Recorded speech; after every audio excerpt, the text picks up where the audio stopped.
दोस्तों, हमारे चैनल दर्पण ज्ञान सागर में आप सभी का स्वागत है। मित्रों, एक बार की बात है, एक जंगल में एक पेड़ पर एक कौवा कौवी का घोंसला था, जिसमें कौवी के अंडे थे। कौवा कौवी अपने अंडों को देख कर के बहुत खुश रहते थे। एक दिन कौवी ने कौवे से कहा, देखो प्रीतम, अब कुछ दिनों के बाद में इन अंडों से बच्चे तैयार हो जाएंगे और फिर हमारी सेवा करेंगे। उधर उसी पेड़ के पास में एक सर्प रहता था। एक दिन उसने मौका पाकर के कौवी के अंडों को देख लिया और फिर जिस दिन कौवा कौवी भोजन की तलाश में निकल गए तो सर्प ने ठीक मौका देख कर के कौवी के अंडों को खा लिया। उधर जब कौवा कौवी वापस लौट कर आए और जब कौवी ने अपने अंडे नहीं देखे तो दोनों रोने लगे। आखिरकार हमारे अंडे कहाँ गए? लेकिन अब रोने के सिवाय वो क्या कर सकते थे। समय धीरे धीरे बीतता गया। इस प्रकार पुनः कौवी ने अंडे दिए और कौवी ने कहा, प्रीतम, कोई ऐसा उपाय करो जिससे हमारे अंडों की रक्षा हो सके। यदि इस बार मेरे अंडे किसी ने खा लिए तो मैं जी नहीं पाऊंगी। मित्रों, इस प्रकार कौवे ने कौवी से कहा, तुम एक काम करो, तुम आज अंडों के पास रहो और मैं भोजन की तलाश में अकेला ही जाता हूँ। इस प्रकार वो कौवा जो था भोजन की तलाश में निकल गया और उड़ते उड़ते एक ऐसे स्थान पर पहुँच गया जहाँ पर भगवान शिव संत के रूप में माता पार्वती के पास में बैठे थे। और फिर माता पार्वती ने भगवान शिव से पूछा, प्रभु, बुरा वक्त आने पर इंसान को क्या करना चाहिए? फिर भगवान शिव ने कहा, पार्वती, तुम्हारा प्रश्न बहुत ही महत्वपूर्ण और ज्ञानवर्धक है, इसलिए मैं तुम्हें तुम्हारे प्रश्न का उत्तर देने से पहले तुम्हें एक कहानी सुनाता हूँ। यदि तुमने कहानी को पूरा और मन से सुना तो निश्चित ही तुम्हें तुम्हारे प्रश्न का उत्तर मिल जाएगा। फिर माता पार्वती कहती हैं, प्रभु ठीक है, आप कहानी प्रारंभ कीजिए, मैं कहानी को पूरे मन से सुनूंगी। उधर वो कौवा जो था भोजन की तलाश में ना जाकर के कहानी को सुनने लगा। तो मित्रों, कहानी प्रारंभ करने से पहले मेरा आप सभी से अनुरोध है कि आप हमारी कहानी में खो जाएं। उससे पहले हमारे चैनल को सब्सक्राइब करके बेल आइकन अवश्य दबा लें, जिससे हमारी हर वीडियो का नोटिफिकेशन सबसे पहले आप तक पहुंच सके और आप हमारी हर वीडियो से प्राप्त ज्ञान का अपने जीवन में लाभ उठा सकें। तो आइए कहानी शुरू करते हैं। भगवान शिव कहते हैं, पार्वती, बहुत पुरानी बात है, एक गाँव में एक गवैया रहता था। किसी शादी के मौके पर या फिर किसी इज्जतदार मेहमान के आने पर उसको वहाँ गाने के लिए बुलाया जाता था। उससे उसको जो भी पैसे मिल जाते थे उसी से वो अपना गुजारा करता था। एक बार कुछ ऐसा हुआ कि उसके पास ऐसे बहुत से सारे मौके आए जब उसको कई जगह गाने के लिए बुलाया गया। वहीं एक दिन उस गवैये ने सोचा कि मेरे पास में इतना सारा सोना इकट्ठा हो गया है, यानी इतना सारा सोना घर में रखना ठीक नहीं है। इस प्रकार उसने एक थैले में अपना सारा सोना रखा और रात के समय उसको अपने घर के पीछे वाले बगीचे में गाड़ आया। वहीं गवैये का पड़ोसी जो था गवैये का बहुत बड़ा दुश्मन था। गवैये का पड़ोसी इस बात को जानता था कि इस गवैये के पास में बहुत सारा सोना है, इसीलिए वो हमेशा उस गवैये की चौकीदारी करता रहता था। वहीं एक दिन पड़ोसी ने गवैये को अपना सोने का थैला गाड़ते हुए भी देख लिया। उधर जब गवैया रात को अपने बगीचे में गया था तो उसके पड़ोसी ने सोचा कि जरूर ही वो अपना सोना गाड़ने गया होगा, क्योंकि इसीलिए वो वहाँ रात को गया था, अन्यथा रात को बगीचे में क्या करने जाता।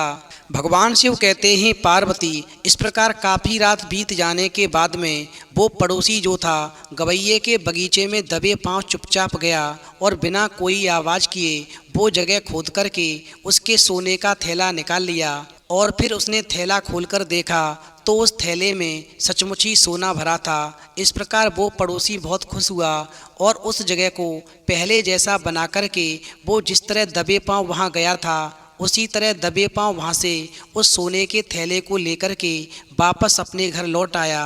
उधर कुछ दिनों के बाद में जब गवैये को पता चला कि किसी ने उसका सोना भरा थैला चुरा लिया है, उधर उसने कई बार अपने पड़ोसी को अपनी चौकीदारी करते हुए देखा था, इसलिए उस गवैये का पहला शक अपने पड़ोसी दुश्मन पर ही गया। भगवान शिव कहते हैं, पार्वती, इस प्रकार वो अपना सोना अब अपने दुश्मन से कैसे वापस ले, इसकी तरकीब गवैया सोचने लगा। और फिर तुरंत ही उसके दिमाग में एक तरकीब आ गई और वो उठ कर के अपने पड़ोसी के घर पहुंच गया। इस प्रकार गवैये ने अपने पड़ोसी दुश्मन से कहा, दोस्त मैं तुमसे एक सलाह मांगने आया हूँ। मेरे पास में एक थैला सोना था जो मैंने अपने पीछे वाले बगीचे में गाड़ दिया था, पर अब मेरे पास में एक थैला सोना और जमा हो गया है। मैं इस सोने को अब कहाँ पर रखूँ? इस प्रकार पड़ोसी जो था गवैये की बात को सुनकर के बहुत खुश हुआ कि अब उसे एक थैला सोना हड़पने का मौका और मिलेगा। इसलिए वो तुरंत ही बोला कि इसमें सोचने की क्या बात है, तुम वहीं पर गाड़ दो जहाँ पर पहले गाड़ा था। फिर तो गवैया ने सलाह लेने के लिए अपने पड़ोसी को धन्यवाद दिया और गवैया वहाँ से अपने घर चला आया। इस प्रकार गवैया के जाते ही पड़ोसी के दिमाग में ये बात आई कि अगर वो गवैया मेरी बात मानकर अपना सोने का थैला उसी जगह गाड़ने गया तो ये भेद खुल जाएगा कि किसी ने उसका पहले वाला थैला चुरा लिया है और फिर शायद वो अपना दूसरा थैला वहाँ पर नहीं गाड़े। इसलिए मुझे उसका पुराना वाला थैला पहले से ही वहीं गाड़ देना चाहिए और जब वो अपना दूसरा सोने का थैला भी वहाँ पर गाड़ देगा तब मैं उसका सारा सोना एक साथ में निकाल लाऊंगा। सो ऐसा सोच कर के वो पड़ोसी दुश्मन जो था फिर से उसी बगीचे में गया और गवैये का पुराना वाला सोने का थैला उसी जगह पर गाड़ आया। भगवान शिव कहते हैं पार्वती गवैया होशियार था, इसलिए वो सारी रात नहीं सोया, क्योंकि उसकी तरकीब के अनुसार पड़ोसी को वहाँ पुराना वाला सोने का थैला गाड़ने आना चाहिए था। और गवैये ने देखा कि वो वहाँ पर आया और उसका पुराना वाला थैला गाड़ कर चला गया। वहीं कुछ देर के बाद में गवैया अपने घर से निकला और उसने अपना वो पुराना वाला सोने का थैला निकाल करके पत्थरों से भरा एक नया थैला वहाँ पर गाड़ दिया। उधर पड़ोसी की आंखों में नींद कहाँ, वो भी चौकन्ना होकर के घात लगाए बैठा था। उसने देखा कि गवैये ने एक छोटा सा थैला जमीन में से निकाला और उसकी जगह पर एक बड़ा सा थैला वहाँ पर गाड़ दिया। इस प्रकार वो पड़ोसी जो था ये सोच करके बहुत खुश हुआ कि अब उसको पहले से भी कहीं ज़्यादा सोना मिल जाएगा। यानी बड़ी कठिनाई से उसने वो रात और अगला दिन काटा। वहीं अगली रात वो मौका पाते ही उस गवैये के बगीचे की तरफ गया और बड़ा सा पत्थरों का थैला निकाल करके जल्दी जल्दी घर वापस आ गया। वहीं थैले के बोझ से वो पड़ोसी बहुत ज़्यादा खुश था, क्योंकि वो मन में सोच रहा था कि आज इस थैले में बहुत ज़्यादा वजन है, इसका मतलब बहुत ज़्यादा सोना भरा हुआ है।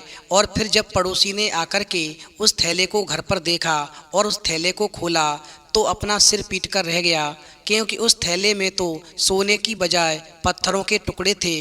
वहीं गवैये ने उसे धोखा दिया। इस तरह उस गवैये ने समझदारी और धैर्य से अपने चोर पड़ोसी से अपना चुराया हुआ सोना वापस लिया।